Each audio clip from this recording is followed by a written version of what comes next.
What's going on, guys? Dig here, ready to teach you how to do the Maxis side Easter egg on Buried, and yes, you can do it solo with specific mods. If you're playing on PC and you want to do these Easter eggs solo, in the top right corner will be a video that I have made to show you how to download the mods and install them to be able to do so. As soon as you spawn in, go ahead and drop inside the hole, and once you reach the bottom, grab the chalk and place it on the wall to get some extra points. Turn around and buy Quick Revive, then drop down inside the barn. Go across the bridge into the second floor of the buildings, drop down in the hole. Across the room, you're going to find a key on the wall. Pick it up to unlock the cage for Leroy. Give him boost so he can bust out. Once you release him, go through the window, drop down, go straight forward, take a left, and then take another left. You're going to go up these stairs. Once you reach the top of the stairs, drop down in the right side, and you'll be inside the bank. Go ahead and grab some money out of the bank. If you don't have any money, go ahead and play this game through and drop some off, and then restart an easier, quicker time to get this done. Once you acquire the money out of the bank, you're going to go back to the same area that you went up those stairs, and instead of going through the stairs, you're going to go through the candy shop and go to the second floor to turn on the power. Once you turn on the power, you can go ahead and go into the saloon, and the booze is going to be there, or it's going to be out of his sale, or you could buy some from the cash register and lead Leroy down the hallway over here, and you want to line him up facing towards Jug, give him the booze so he can run at it and destroy it. The further that you have him away from the destroyable debris, the more points you will acquire.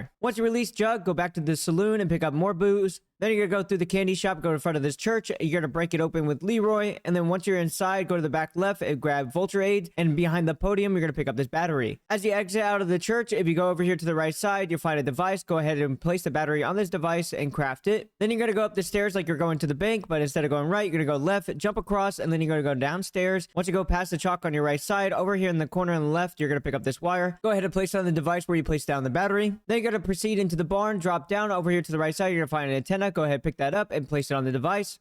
Then go back to the second floor where you released Leroy. Over here to the left side of the mystery box location, you're going to find a bulb. Go ahead and pick that up as well. Now go to the candy shop and grab some candy around the area, and then you're going to go to the box, get Leroy there, make sure his back's facing it, give him the candy so he can stomp on the box. This will prevent you from getting teddy bear. Now you're going to need to get the paralyzer out of the box. Once you acquire the paralyzer, go in front of the saloon. Over here to the left side, you'll find a glass ball. Go ahead and charge it up until you hear the golden shovel ding. Then go to the second floor of the saloon and go up the railroad tracks, take a left, go down the tunnel, and over here to the right side, you'll find another orb. Go ahead and charge that orb. Then if you go in front of the church where you bought Vulture Aid, over here to the left side, you'll find another one.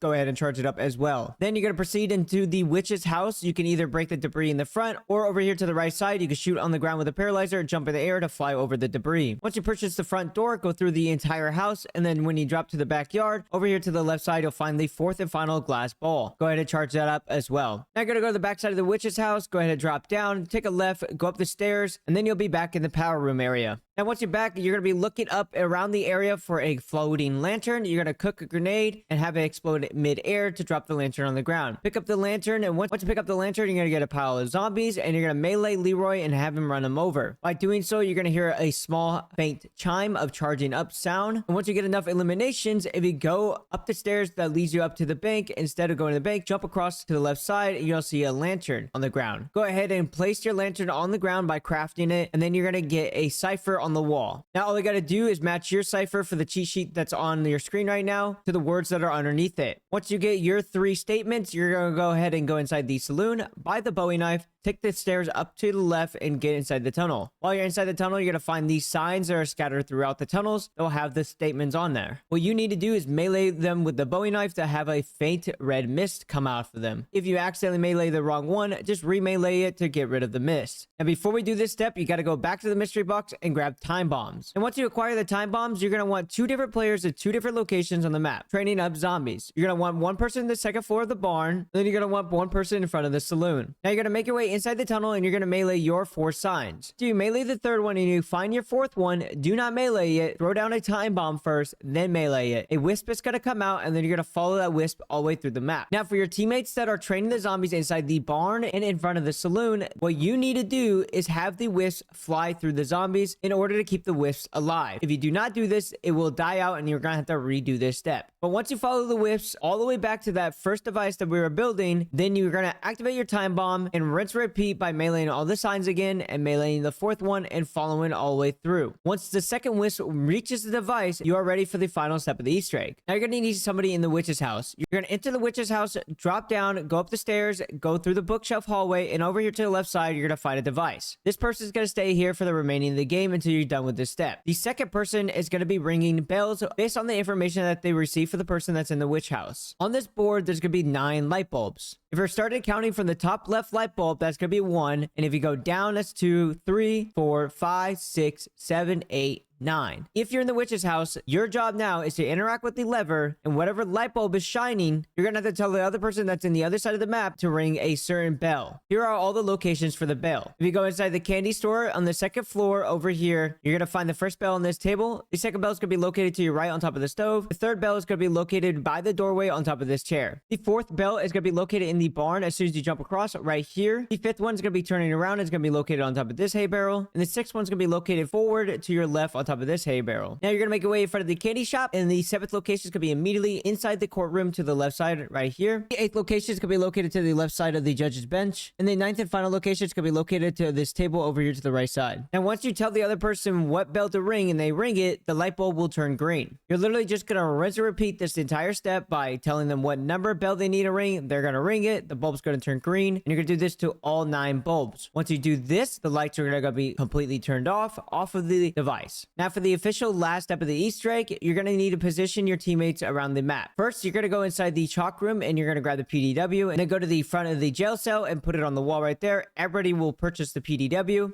and then now you're gonna have to get all 4 players to 4 different locations around the map. The first one's gonna be right here in front of the wishing well. They're gonna interact with it in a second. They're gonna be looking around this area. The second location is gonna be in front of the witch's house. They're gonna be looking around inside the window areas. The third location is gonna be located in the second floor of the barn, looking out these directions. And the fourth and final location is going to be located in the saloon. If you jump across, you're going to be standing right here, and you're going to be looking inside the saloon area. You're going to interact with the whale, and then a bunch of cutout of cowboys are going to pop up. Now everybody must shoot their cutout as it pops up. If you miss one, you guys will fail this step, and you just have to interact with the whale to start it back up again. You can infinitely start this up as many times as you want if you fail. But as long as everybody shoots out all their own cutouts, then you guys will be rewarded a perkaholic, and you're done with this Easter egg. I will say though, an easy nice trick you can do to prevent the zombies attacking you is you can get a crawler, and as soon as he goes to pick it up, if you spray him down, he'll pick up the crawler and drop him inside the floor, so you don't have to deal with him and he can just sit there. Just make sure you do this on a flat ground so you can easily see his head to take him out. If not, he eventually will bleed out and the round will progress. But like I said, once you finish Sharpshooter, you are completely done with the buried Easter egg. I hope you enjoyed the Easter egg guide. Don't forget to leave a follow, leave a like, and I'll see you guys in the next Easter egg. Peace.